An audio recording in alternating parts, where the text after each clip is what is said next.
కృష్ణ గారు వెల్కమ్. నమస్కారం సార్. నమస్తే. ఏంటి how is your travel? Nice. నాకు ఈ షో పేరు నచ్చింది. My special touch. Thank you. ఈ స్పెషల్ టచ్ ఇన్ ప్రోగ్రామ్ ఏంటంటే నిజంగా స్పెషల్ టచ్ ఉన్న వాళ్ళని నేను ఇంటర్వ్యూ చేస్తా.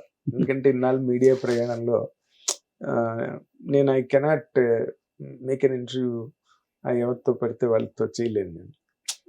దానిలో ఏదో ఒక కిక్కు, ఓ మజా వచ్చి ఏదో ఒక ప్యాషన్ ఉంటే దెన్ మేము మాట్లాడినా మా వ్యూవర్స్ చూసినా కూడా nice nice. Anyway hit TV audience అందరికి నా నమస్కారం. Good good. అంటే నాకు అసలు బేసిక్గా మొదటి నుంచి ఎక్కడ డౌట్ అంటే పవన్ కళ్యాణ్ గారా చాలా ఎంత పాపులర్ స్టారు, ఎంత పాపులర్ యాక్టరు, పవర్ స్టారు అవన్నీ ఒక పద్ధతి అయితే ఆయన అంతే పవర్ఫుల్ పీపుల్ లీడర్, చాలా ప్రభావవంతమైన ప్రజానాయకుడు ఆయన. ఆయన అంటే ఆయన గురించి మరి ఇంక చెప్పనక్కలే, 21 సీట్లకి 21 సీట్లు గెలుచుకుని వచ్చిన ఆయన. అలాంటి ఒక వ్యక్తి మీద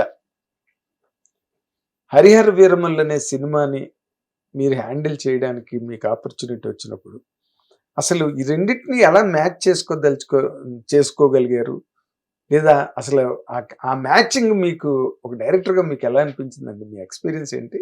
యాక్చువల్గా సార్ నేను కమిట్ అయ్యేటప్పుడు సినిమా అప్పుడు సారు ఇంకా పాలిటిక్స్లో చంద్రబాబు సార్తో టైఅప్ అవ్వలేదు, అప్పుడు సీఎంతో గారితో టైఅప్ అవ్వలేదు. ఆ టైం ముందు కమిట్ అయ్యాను, అప్పుడే నేను రాయటం మొదలు పెట్టాను. సార్ అప్పుడు కొంచెం ప్లానింగ్లో ఉన్నారు, అంటే సార్ బిజీగా ఉండటం, వైజాగ్ వెళ్ళి రావటం, ఆ టెన్షన్స్లో ఉన్నారు. సో బట్ నాకు అప్పుడు అనిపించింది అంటే సారు మన అందరం హోల్ ఆంధ్రప్రదేశ్ అందరం మనం ఎలా చూస్తున్నాం అంటే హీరో కన్నా ఒక నాయకుడిగా చూడటం మొదలుపెట్టాం. మనం అందరం ఒక ఫ్యాన్గా, ఒక నాయుడుగా, మన కోసం ఒక కష్టపడే మనిషిలాగా మనకు అనిపిస్తూ ఉండేది. So general common man point of view చూసినప్పుడు నాకు అలాగే అనిపించింది. సో అలాగూ సార్ బిహేవియర్ కానీ, సార్ స్క్రీన్ ప్రెజెన్స్ కానీ ప్రతిదీ అలా ఉండాలని ఇది ఒక 2 years బ్యాక్ రాసుకున్నాను, ఇలా ఉండాలి, ఇలా ఉండాలి, ఇలా చేయాలని.